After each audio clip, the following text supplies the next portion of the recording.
seeing that police officer shot and fall on the ground, but the crowd around just pulled out their phones to film. Some even went live right there, and no one stepped up to help. That's probably a situation that just minutes before, Officer Maria couldn't have even imagined in her wildest dreams. At that time, Officer Maria was driving her patrol car, doing her usual routine patrol, when she suddenly noticed the car in front had an expired license plate and was cruising around in broad daylight. Maria turned on her police siren, signaling the car to pull over, then activated her body cam and got out to do her job, her right hand on the gun on her hip, and realized the driver looked pretty familiar. Maria had just taken this junkie to jail yesterday, and now she was seeing him again. She also noticed a man in the back seat with a mean look in his eyes, and in the passenger seat was a girl who didn't look too good. These three together meant trouble. So Maria asked the driver to wake the girl up and have her get out of the car for a checkup, but they were super resistant. Maria gripped her gun tightly and called for backup, but the man in the back suddenly pulled out a gun. Maria couldn't dodge in time and got shot, fall on the ground, and the people on the basketball court filmed this horrifying scene. In the end, Maria died in the line of duty. The next day, Rookie Diaz put on his police uniform and walked into the precinct. Maria's memorial photo was placed right in front of the entrance, and the atmosphere inside was incredibly heavy. When you sense something's not right, you have to wait for backup. That was the first lesson in field training.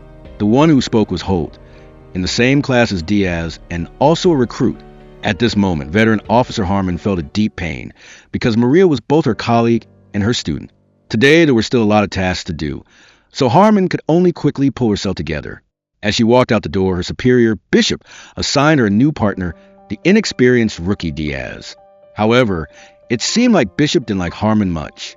At that moment, Diaz walks up to Harmon. Just so, you know, up front, I value effort, and I have very little patience for complainers. If you try hard, I can teach you everything else. At that moment, the investigation team called everyone together. They had just confirmed the identity of the person who killed Maria. His name was Watson, and the driver was Juan. Watson was a member of the East Barrio gang with the nickname Madman, but they still hadn't figured out the identity of the girl in the passenger seat. Initially, they suspected she might be a traffic minor. The female commander also warned that if anyone encountered Watson or Juan, they were not to act alone. Their main task was still routine patrol. Harmon and Diaz got in the car, officially introduced themselves, and began their patrol duties for the day. After breakfast, they received a police report that a domestic violence incident had occurred nearby. When they arrived at the scene, fellow officers were already there, separating the two sides. Turns out the old mother called the police because her son, going to withdrawal, wanted to steal her wallet. After subduing and putting the son in the police car, Harmon told Diaz to get an ice pack to cool the mother's injuries. When she learned her son was about to be arrested, she immediately protested. She called the police just to stop him, not to put her son in jail. Seeing this, Harmon told Diaz to take a statement from her, while she opened the police car door and asked the son if he knew Watson. He wasn't cooperating, so she even loudly threatened him. Next time we come here, you'll be taken away by an ambulance, not a police car. I guarantee next time you'll be arrested for attempted murder. That idiot Diaz forgot to turn off his body cam, so it accidentally recorded Harmon's threat. When Harmon saw it, she was furious, but she still had to deal with the stubborn mother first. Diaz pushed the door open and rushed in, and it turned out she had just shot up a dose too. She wasn't some innocent old lady either, just like her son. In the evening, Diaz reviewed the video recording from today and didn't think the issue was too serious, because it was hard to hear Harmon's threats, but she told him to just report the truth. She did act improperly by threatening someone, and Diaz couldn't understand. This isn't about the rules. Someone is targeting me, and I don't want to get dragged into this. I'm never a snitch. Just then, a call came over the radio.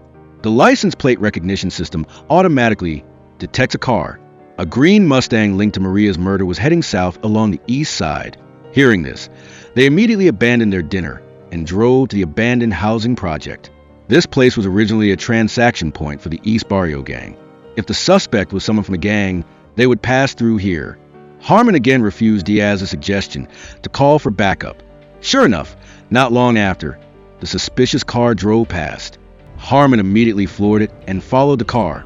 She sped out of the neighborhood and reported the situation to dispatch over the radio. It seemed like the other party realized they were being followed, so the car's speed suddenly increased dramatically. Seeing this, Harmon turned on her police lights and chased the suspect vehicle into a narrow alley. The two cars flew out onto the main road, and the suspect vehicle frantically drove in the wrong direction, making both Harmon and Diaz's hearts leap. Finally, the car didn't have time to avoid it and crashed straight into the concrete median on the side of the road. As the two of them drew their guns and approached, the young man got out of the passenger seat. Ignoring their shouts to stop, he ran into the woods. The hot-headed rookie Diaz immediately lost his cool and, ignoring Harmon's attempts to stop him, gave chase. Harmon hurriedly reported the situation.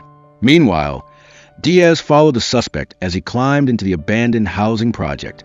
The suspect, relying on his familiarity with the terrain, continually evaded capture in the abandoned houses. Diaz took the time to use a radio to report his location to Harmon, then carefully entered the house. Suddenly, a noise came from the next room, but it turned out to be just a homeless person. While Diaz was still planning to continue the pursuit, Harmon declared the mission a failure and quickly pulled Diaz away from the scene. Because of Diaz's recklessness, Harmon, who was responsible for guiding him, was also reprimanded by her superiors. Of course, Harmon also had to give Diaz a piece of her mind. The driver of the suspicious car didn't make it, and the guy in the passenger seat got away. The mission was a failure, but Diaz didn't feel like he'd done anything wrong. Was he just supposed to stand there and watch the suspect run? Harmon even suspected that Diaz was taking orders from Lost Man and was deliberately causing trouble for her. Maria was one of the trainee officers she had mentored, and her death was the biggest shock to her. Just as the two of them had cleared up their misunderstanding, an urgent call came over the radio. An armed robbery had just occurred on Pacific Avenue. After they both calmed down, they quickly got in the car and sped to the scene. The time was now 1 a.m. On the way, they received another assignment. Not far from them, a group of troublemakers were blocking the street and causing traffic congestion. They had no choice but to follow their superiors' orders and head to the street that was being occupied. They then discovered it was a group of teenage street racers who were running to the intersection and setting off fireworks. This group wasn't scared of the police car at all, and even started to attack it. Seeing this, Harmon immediately reversed the car away from the group and told Diaz to report the situation. The superiors instructed them to stand still and not do anything reckless, which Diaz found incredibly confusing. People nearby came out to complain that the group was too noisy and they couldn't sleep. Knowing that the police were also powerless, they became even more frustrated and grumbled in dissatisfaction. Just then, the radio relayed a distress call. Right at the street corner ahead of them, a police officer was being attacked by a crowd. Hearing the plea for help, they both immediately got out of the car. Harmon, with her handgun ready, pushed back the crowd, while Diaz followed closely behind. At the same time, Lost Man also arrived at the scene. Diaz rushed forward, knocked down the criminal, and tried to arrest him. Unexpectedly, the criminal elbowed his way out of his grasp and disappeared into the nearby crowd. Diaz still wanted to chase after him, but Harmon stopped him. Lost Man on the side was secretly playing games, constantly provoking him, but unexpectedly Diaz managed to hold back in the end, so he had to lead his team away first. Harmon and Diaz put the injured person in the ambulance. Diaz looked at the fireworks blazing in the distance, and his heart was a mess. The life of a police officer was very different from what he had imagined. The next day, the two continued their usual patrol duties, and Diaz still regretted not catching the guy last night. Harmon advised him not to be too discouraged.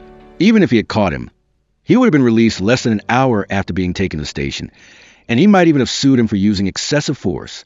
In the middle of their conversation, Harmon drove to the place where Maria had died, got out of the car, and silently bowed her head in remembrance. So, why were you risking your life to be a hero last night?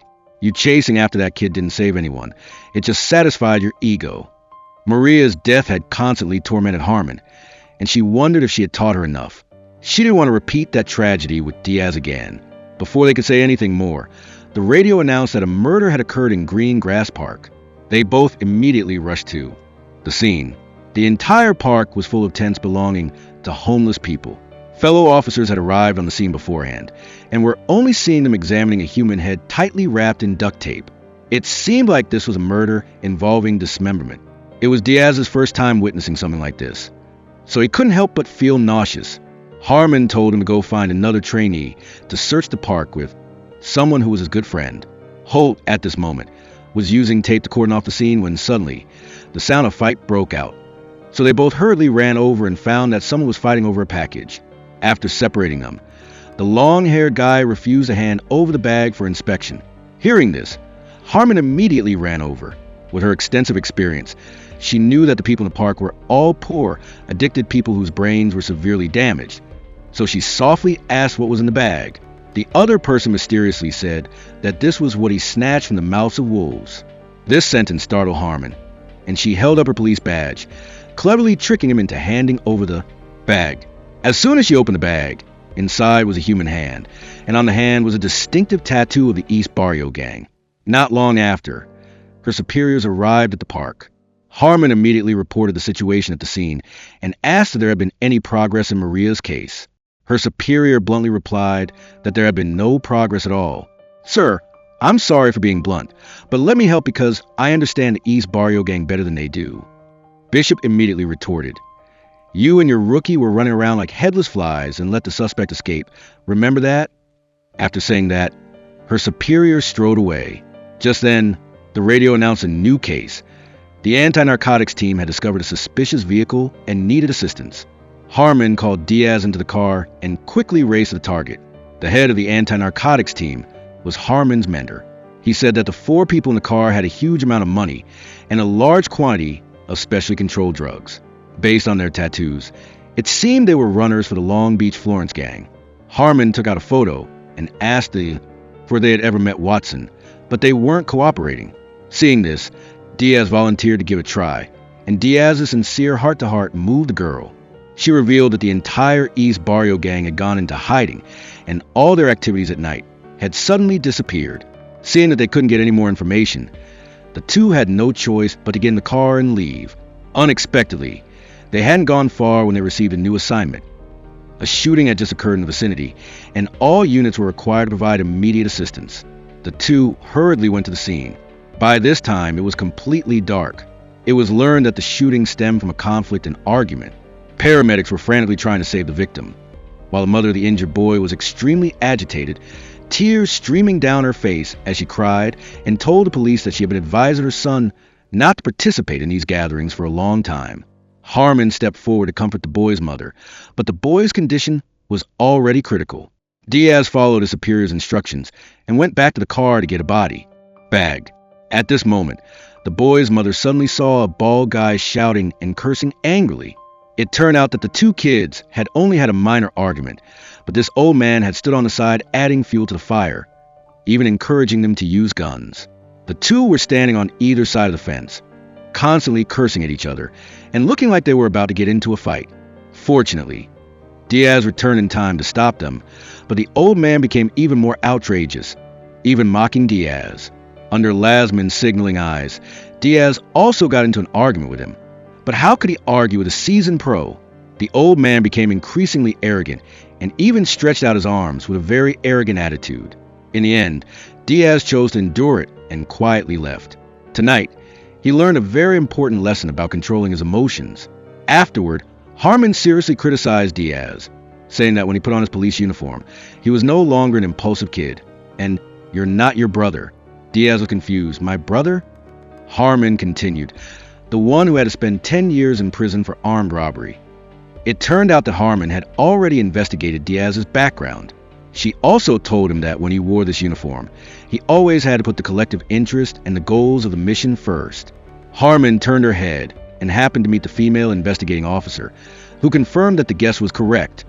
The case in the park was related to gang, and the owner of the hand was the driver who drove for Watson. On the other side, Officer Lossman actively sought out Diaz, saying, "Well done," but subtly taunting him. When faced with provocation, you have to be tough like that. Then he took out a video, clearly showing the time Harmon threatened the addict to get information. Harmon was threatening a suspect, but when faced with such complex office politics, staying out was a smart choice, so Diaz didn't say anything. The next day, Diaz chased after a thief and sprinted, chasing him from the street to the roof.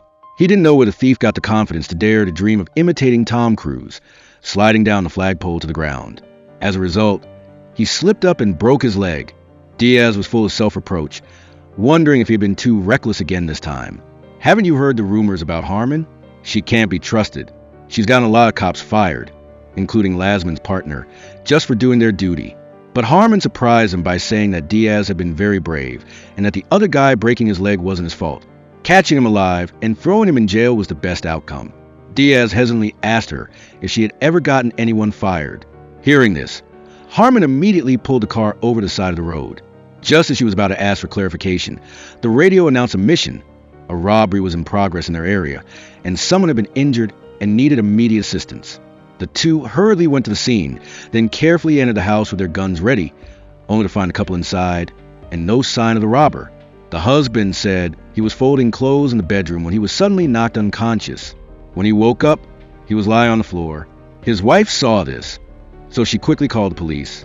Harmon told Diaz to check the other rooms, and as soon as he went outside, he saw a suspicious man. Diaz immediately chased after him, arrested him, and brought him back to confront the couple, because there was something fishy about this. The husband kept trying to deny it. He paid the guy to tie him up and then had to make love with him, but his wife came home early and interrupted them. It turned out that to cover his tracks, he deliberately staged a pitiful scene. At this time, the investigation team sent the latest news that Madman Watson, who attacked Officer Maria, had fled to Mexico and was no longer in U.S. territory. Harmon was suspicious of this result, so she drove to a meeting place and told Diaz to stay in the car. She went into a bar to meet the bar owner, Smokey.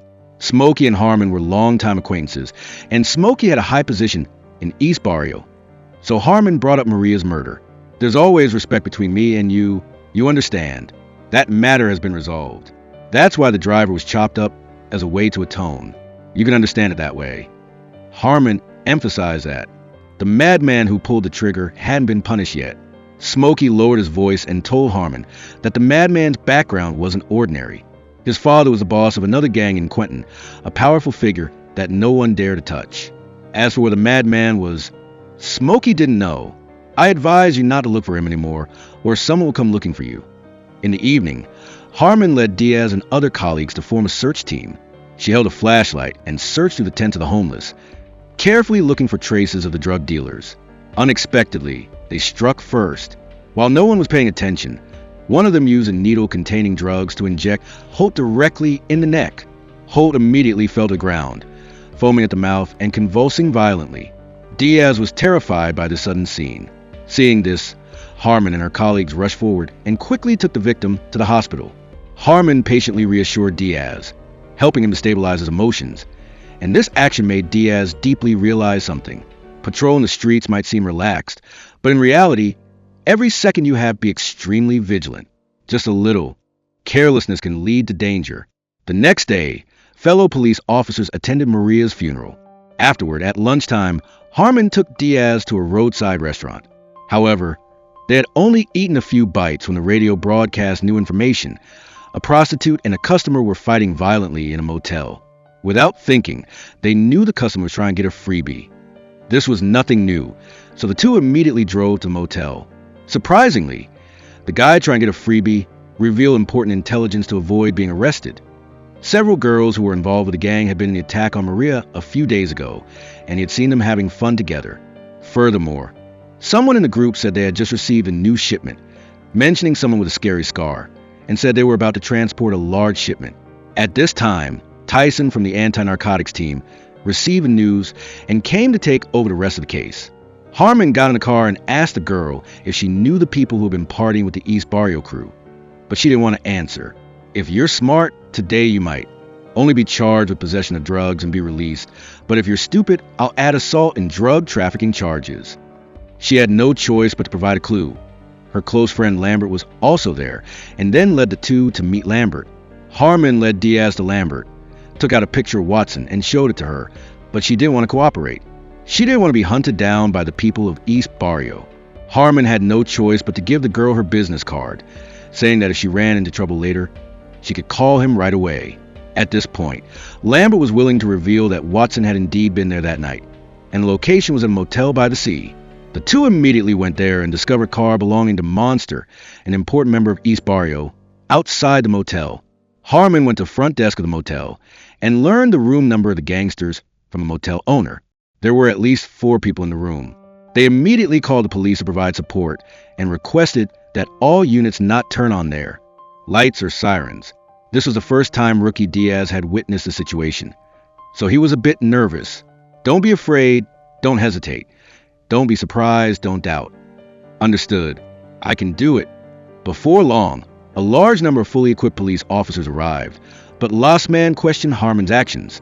According to the information the FBI had, Madman had fled to Mexico, so how could he be here? Harmon resolutely replied, "Trust my judgment and intelligence." She was sure Madman was in this room, so Last Man had no choice but to agree. In this raid, Harmon rushed in first. She wanted to avenge her student, Maria. After breaking into the room, they found a girl being abused. Suddenly, someone opened fire on the police. The police continued to go deeper into the search and discovered the gangsters in another room, and they even dared to fight back with guns. Harmon didn't hesitate and immediately opened fire, and those who resisted were shot down on the spot. Unfortunately, Madman took advantage of the chaos and escaped through the window. Harmon jumped through the window without hesitation and gave chase. A police helicopter overhead illuminated the chase for Harmon, who chased him to an abandoned supermarket. It was dark all around, and there was no sign of Madman for the time being. Harmon quickly used a radio to report her location, but then she was suddenly attacked by Watson, who was in hiding. Harmon and Madman engaged in a fierce struggle, and in the fight, she took several extremely powerful punches. Thanks to her strong will, Harmon gritted her teeth and endured it. She pulled out her backup gun and pointed it directly at his head. Just then, Last Man arrived in time to assist Harmon, so she finally escaped danger. The attack on Maria could be considered successfully closed. Watson, known as Madman, was officially arrested and thrown in jail. Waiting for him would be many long years behind bars. After returning to the station, her superiors were curious to know how Harmon knew Madman was hiding in that motel. Even though the special team in charge of investigating Maria's murder couldn't find any trace of him, yet patrol officers caught the culprit. If her superiors opened an investigation, how would she explain it? If you've taken any actions against the rules, it's best to tell me beforehand. Afterward, the police officers clocked out and went off duty. To celebrate the completion of the mission, they planned to go to the bar together for a proper celebration, but Harmon sat quietly in the car, looking at the photo of her student and shedding tears. Even though the culprit had been caught, the trouble wasn't over. Before, Smokey had mentioned Watson, who was the son of gang boss, and there were many members of this gang in prison. So, even though he'd been arrested, they could still form cliques. Even more coincidentally, Diaz's brother was also serving a sentence in that prison. Many years ago, he was convicted of causing injury with a knife and hasn't been released to this day. Because Diaz participated in the arrest of the Madman, his brother had been threatened and retaliated against by the East Barrio gang. Diaz's mother worriedly called him, telling him to quickly find a way to save his brother and not to let his older brother have any problems. Diaz was just a police trainee, so how could he save his brother in prison? Faced with this difficult situation, he didn't know what to do, so for the time being, he could only focus on other tasks. Because this was a personal matter, he didn't tell Harmon. Just then, a new task was assigned. A disturbance had occurred on the street. Harmon led Diaz to the scene to investigate. The person who reported it to the police was a woman. She said her ex-husband had locked their child in the house. They both had custody rights, and it was her turn to take care of the child, but her ex-husband refused to hand the child over. After getting a basic understanding of the situation, Harmon went to the door and knocked. Unexpectedly, another woman opened the door, and it was her ex-husband's new girlfriend. As soon as Harmon entered the house, she saw that it was extremely messy inside, and the little girl wasn't in the room. Harmon immediately called for more manpower to assist. This might have been a case of a missing child. When she entered the kitchen, she found many electrical wires running from there to the outside. Following the electrical wires, Harmon came to a small shed in the yard. As soon as she opened the door, she saw the little girl tied to a chair with a high fever. The child's father was also there, surrounded by candles and prominent crosses placed next to her.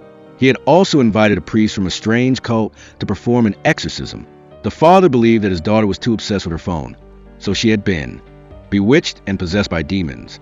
That's why he was performing this ritual, to expel the demons. Harmon was furious when she saw this scene. She couldn't believe he didn't believe in science and was blindly superstitious, nearly killing the child. Harmon angrily ordered her colleagues to arrest both of them for child abuse. During this time, Harmon's ex-husband told her that he had seen Harmon's sister on some beach. He thought Harmon should go meet her sister and talk to her, but she also had her difficulties. The last time, she had tried to find her sister and bring her back, but she stole her deceased father's wedding ring and pawned it for a bag of drugs. Afterward, Harmon led Diaz to continue patrolling and noticed that he was constantly looking at his phone.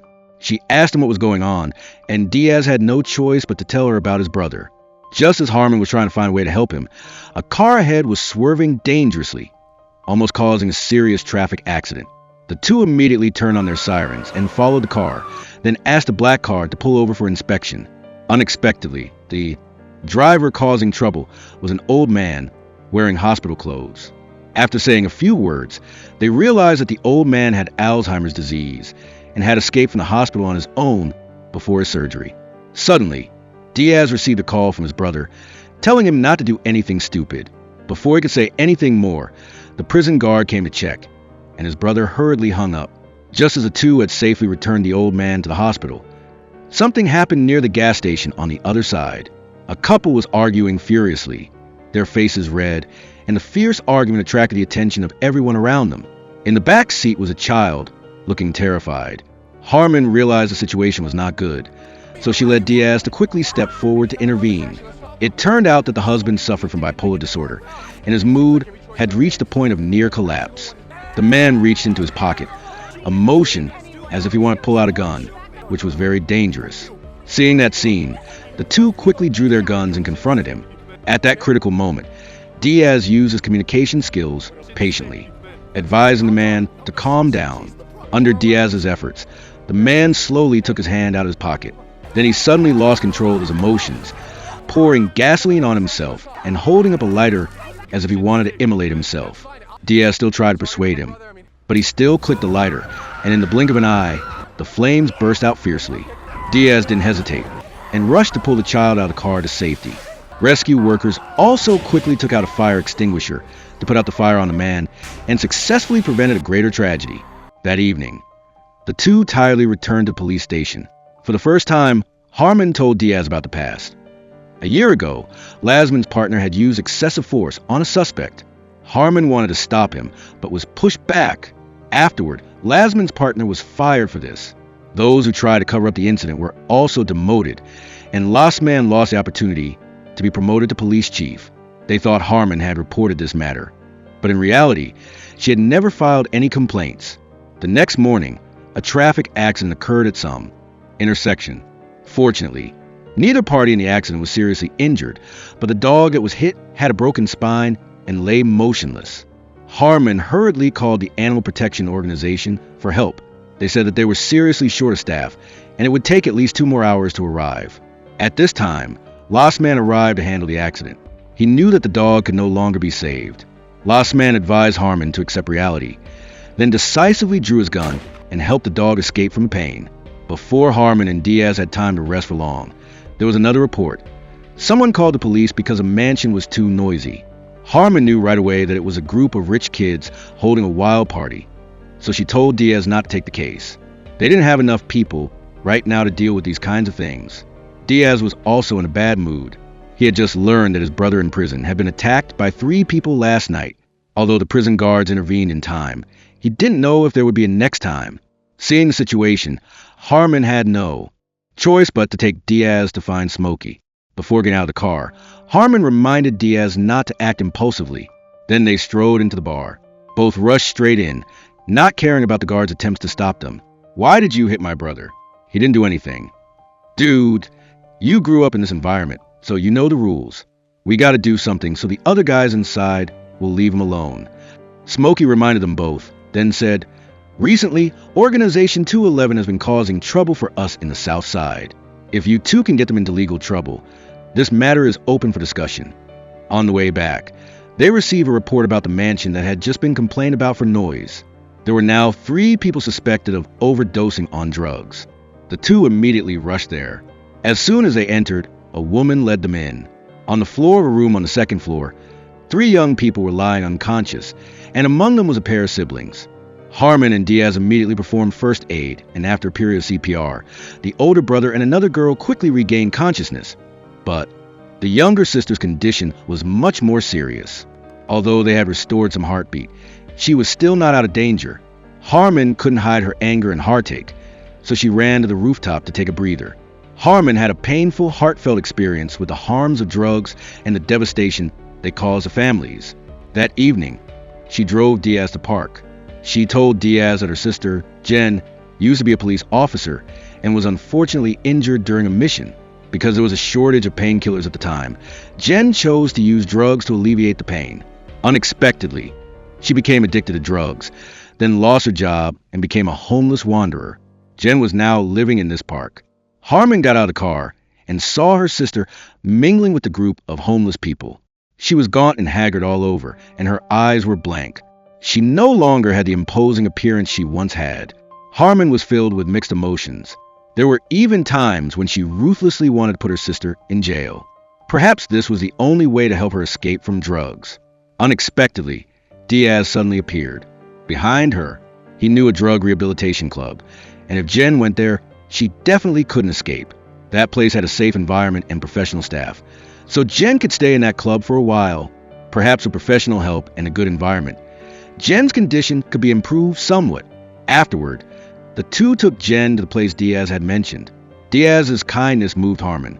In return for Diaz, she decided to use her connections by any means to transfer Diaz's brother to a prison that East Barrio couldn't reach, to prevent him from continuing to be harassed by the gang.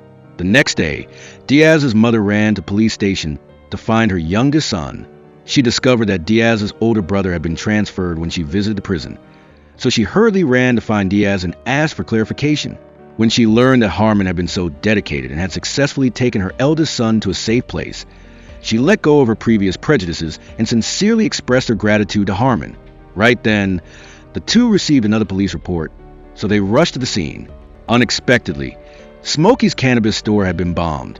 2 people were seriously injured, and an innocent child had died in the incident. It was said that 3 masked criminals stole all the cash in the store safe. Witnesses said that the voices of the robbers sounded very familiar, would echo like a local. Moreover, they knew the exact location of the safe. Before they could clarify this matter, the radio reported another case. Someone called the police saying that 3 masked men with guns had forcefully broken into their house. Harmon and Diaz rushed to the scene and just barely saw the victim leaving the house. She said that the 3 robbers had already left. The 2 entered the house and saw that the hidden safe had also been stolen. What shocked them even more was that the girl named Leona was Smokey's daughter. Harmon analyzed the situation carefully and concluded that this was most likely an internal power struggle within the gang. The culprit was someone within the gang, and the clear target was the safe. This was a struggle for control of the gang, and they were planning to take this opportunity to kick Smokey out of the gang's center of power. When Smokey arrived at the scene, the 2 planned to ask him for related information, but he refused to say anything. Lost Man pulled Harmon back just as she was about to chase after him, saying they didn't have enough evidence to make Smokey talk.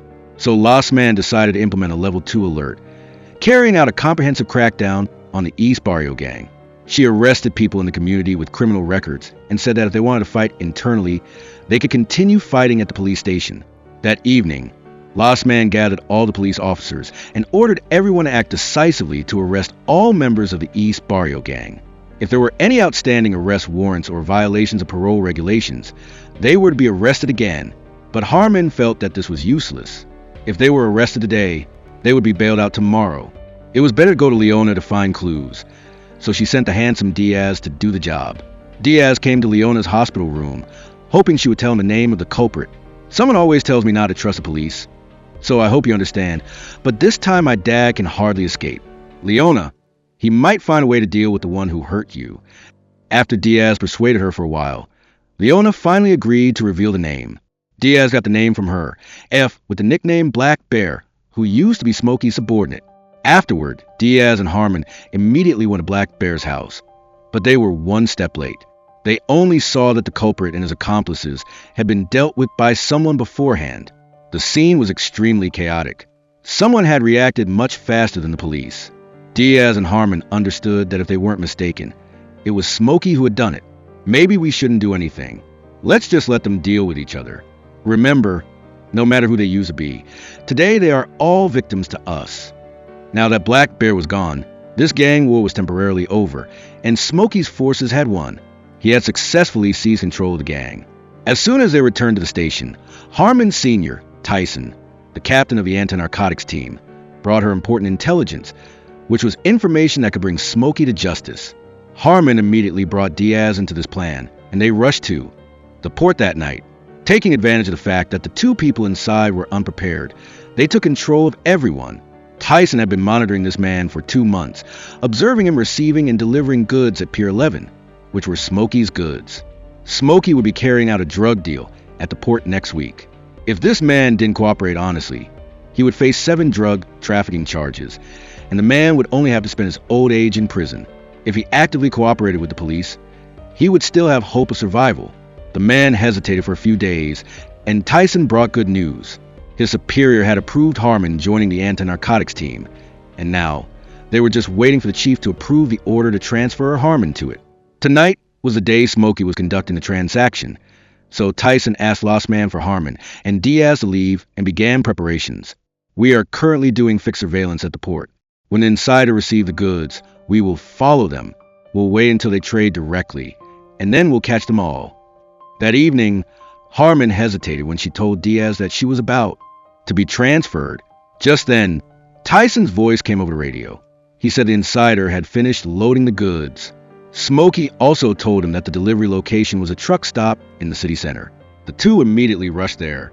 However, what surprised everyone was that the person who came to the scene to pick up the goods wasn't Smokey, but his daughter, Leona. But he was nearby. Suddenly, several armed criminals appeared in front of Leona. Officer Tyson immediately ordered action, and a fierce gun battle almost immediately erupted between the two sides. Leona took advantage of the chaos and ran away. Diaz, seeing that scene, ignored the command act beforehand and chased after her on his own. As the large truck drove away, Diaz saw Smokey and both raised their guns and shot at each other at the same time. Unexpectedly, Leona rushed out and shot Diaz twice, then slowly walked over to Diaz, who was falling, and pointed the gun at him. Leona reluctantly said that she had to do this for her family. At that critical moment, a bullet shattered her head. It turned out that Harmon and Tyson had arrived in time. Tyson hurriedly ran over to provide emergency first aid to the wounded Diaz, while Harmon chased after the fleeing Smokey.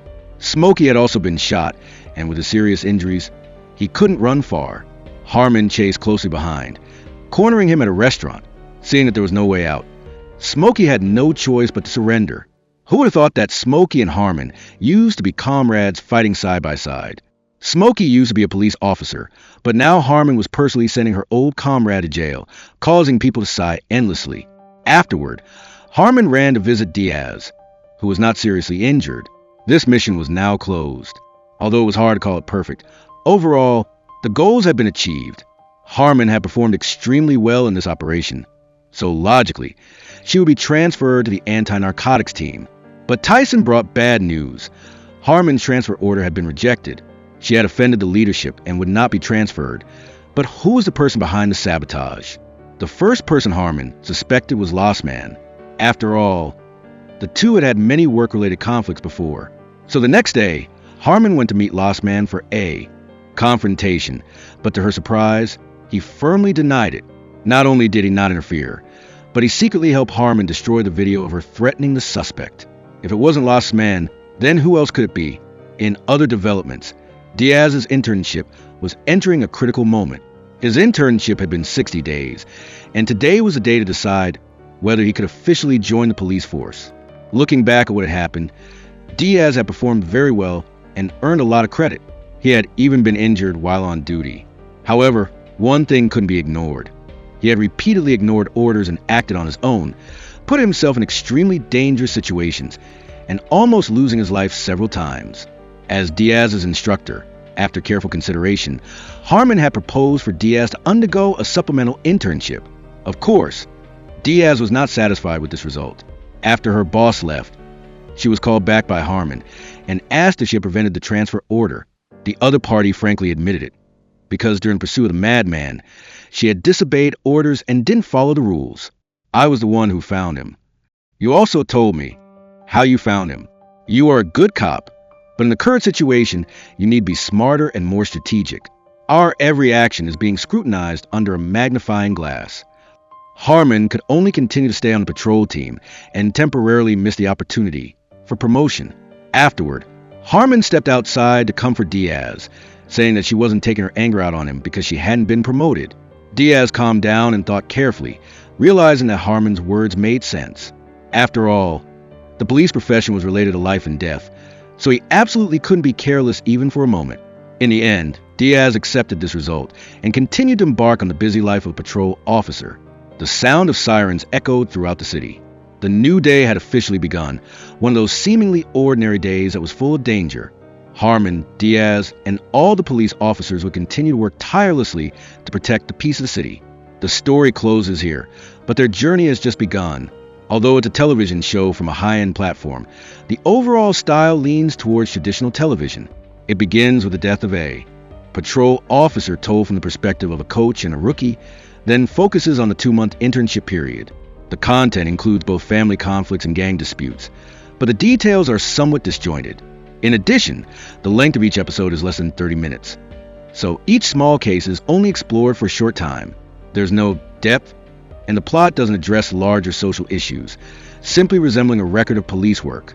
Overall, the film's plot is tight with a fast pace. Those who like this type of movie can watch the original. Okay, that's it for today. Thank you everyone for watching. Your likes and comments are our greatest encouragement. See you again